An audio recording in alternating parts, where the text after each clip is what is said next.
Hello, everyone, and welcome to another episode of the Gridiron Glory here with Will and Tad covering all 32 teams. Two guys here just having a good time talking football.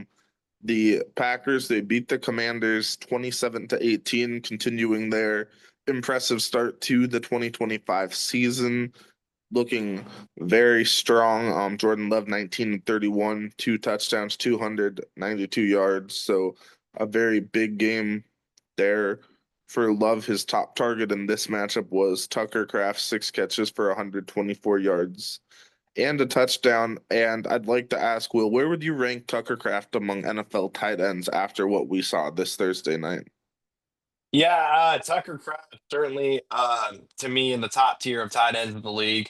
I mean, just the way he's able to use like his big bodily presence to constantly make plays and constantly intimidate defenders that are trying to tackle him. It's just absolutely to see, especially Dad, when this tight end gets open in open when he makes big catches in open space. I mean, if he makes a big catch in open space, I mean, good luck trying to tackle him and bring him to the ground.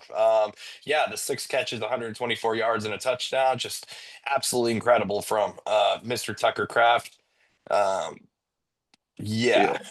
Yeah, the Packers definitely they like to see that, and they're going to need to continue to see more of that, especially with the very unfortunate news about Jaden Reed being down in the receiver room. He'll be out for quite a while. Hopefully he can recover and get back sooner rather than later. But they're going to need Tucker Kraft to continue to be a guy that can make plays. They're going to need to have the rest of their receiving group step up. Dontavian Wicks 4 for 44. They'll need him to step up. Um, Romeo Dobbs had a touchdown catch. They're going to need to continue to see more from him. And they're going to want to see more stats from Matthew Golden, their first round rookie receiver in several years. No catches in this game. I am still a believer in Matthew Golden. I think he's going to see his opportunity grow. I believe the best is yet to come for Matthew Golden. I mean, maybe he's not going to immediately be the number one receiver on the team like I thought might be possible, but I think given more time, Matthew Golden still could have a big impact on this football team. Yeah, I mean, Matthew Golden, it's still such a young season. The season is a marathon, not a sprint. So give Matthew Golden some time. Um, you know, I certainly believe that he's gonna have incredible breakout games throughout the season. So very, very, very quiet on the stat sheet tonight, and fantasy owners certainly hated to see that from him, and a frustrating performance fantasy wise. But as far as him as a player and a person, the season is far from over. Oh yeah, he'll do fine. Another thing that this fantasy owners love to see this Josh Jacob, he continues his touchdown streak into now, I believe it's up to what 11, 12 games now with a touchdown, scored 23 carries, 84 yards, and of course the touchdown. So he continues to dominate the Packers backfield. Amongst the running backs, he had the 23 carries compared to like Savion Williams, a receiver, had two. Matthew Golden had two carries.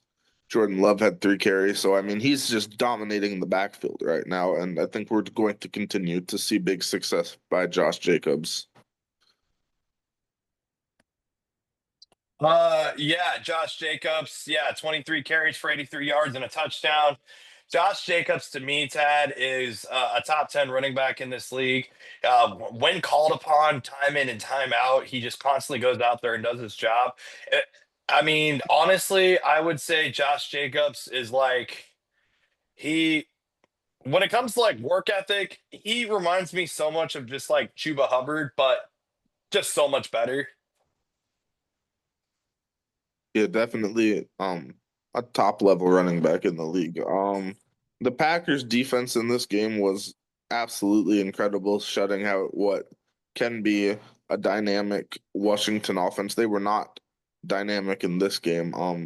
Guys like obviously Micah Parsons, he's the headliner there. You make that big trade and he's making an impact. The stats might not be as explosive as you'd expect, just the two tackles, a half sack, but he did have the three quarterback hits. That was big, and he was just a disruptive force. You saw several plays where he attracted a lot of attention. You saw some plays where he forced a holding penalty, stuff like that. Just the things in the game that just you had to scheme, you had to game plan around Micah Parsons, and his impact in this game was definitely notable to anyone that watched. I mean, yeah, Micah Parsons, time in and time out was just constantly bringing the pressure, bringing the blitz. I honestly loved how on the Amazon Prime broadcast they kept showing signs of, saying things like "Thank you, Jerry," this and that. The Green Bay Packers certainly having a field day with thanking Jerry Jones for the incredible gifts to their franchise. I mean, that's exactly what this was. Jerry Jones literally gave this Packers franchise a gift, Ted. Yeah, definitely a gift. And I mean, you make a good team even better. So I mean, you love to see that if you're on Green Bay. And I mean, big games also for guys like Ajiri and Cooper's 10 tackles, 2 hits on the quarterback and a half sack there. Lucas Van Ness, 3 tackles, a tackle for loss, another hit on the quarterback. So just big plays there. I mean, the Packers defensive line, their front seven just completely dominated this game, and I mean made life very difficult for the Commanders, especially early on. Yeah, especially Lucas Van Ness. I mean, nobody covers Lucas Van Ness the way we do on the Gridiron Glory with Will and Tad. I mean, we bring you exclusive certain player reports, and yeah, Lucas Van Ness. We touch on him every single game. That is one of Tad's favorite all time college players. So yeah, Lucas Van Ness. Incredible game from him as always. Yeah, looking at it really closely again. What did he even? Yeah, yeah, three total tackles, three solo. Yeah, and a tackle for loss, a hit on the quarterback. So Lucas Van Ness always just a bodily presence up front and just making the quarterback rethink every decision. hmm I mean, as a team, the Packers had 12 hits on the quarterback. I mean, just an incredibly dominant game there. Also want to highlight Keyshawn Nixon, the cornerback. He had 5 passes deflected. Passes defended. Just a very strong player there. Had a great game coverage. I mean, against some high quality level receivers, guys like McLaurin, guys like Samuel. I mean, just incredible game there. Just the Packers defense dominated this matchup.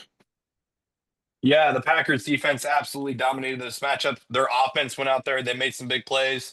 So just an all-around clinic from the Green Bay Packers on the primetime lights. I mean, most of the points the Commanders did score, I'd hate to say it, were in unfortunate garbage time, but the Packers just put on an absolute clinic and you know, going into next week when they play, yeah, the Green Bay Packers next week, they will play In Cleveland.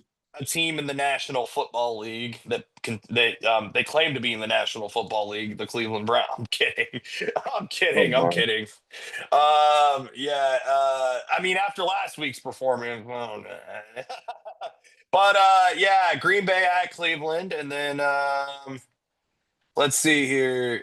And then you got Washington. They will be versing the Las Vegas Raiders at home. So very interesting matchup that should be, Yeah, some especially. very interesting there. The Commanders. I mean, we'll definitely see what they did. A very tough game for them. Like you said, most of their scoring in the fourth quarter. Tough game for Jaden, but he was 24-42, 200, 2 touchdowns. You really hate to see the injury to Austin Eckler. I do want to mention that. That's very much unfortunate, and also the injury to Wise on the defense. That's just 2 players that you were counting on, and now they're going to be out likely for the entire season. So very unfortunate there. Yeah, some very unfortunate injuries there for the Washington Commanders. They're going to have to learn how to step some of these guys up, get back out there, and everything. So, also shout out to Zach Ertz, Dad. Zach Ertz, 6 catches, 64 yards, Yeah. a touchdown, a long catch of 20 yards. Yeah, Zach Ertz. Some may or may not say he could be ranked number one amongst tight ends in the NFC East, depending on who you ask. But yeah, where do you rank Zach Ertz amongst tight ends? We'll say the NFC. I'd say at this point in his career, Zach Ertz is, I'd say maybe average, slightly above average tight end in the NFC.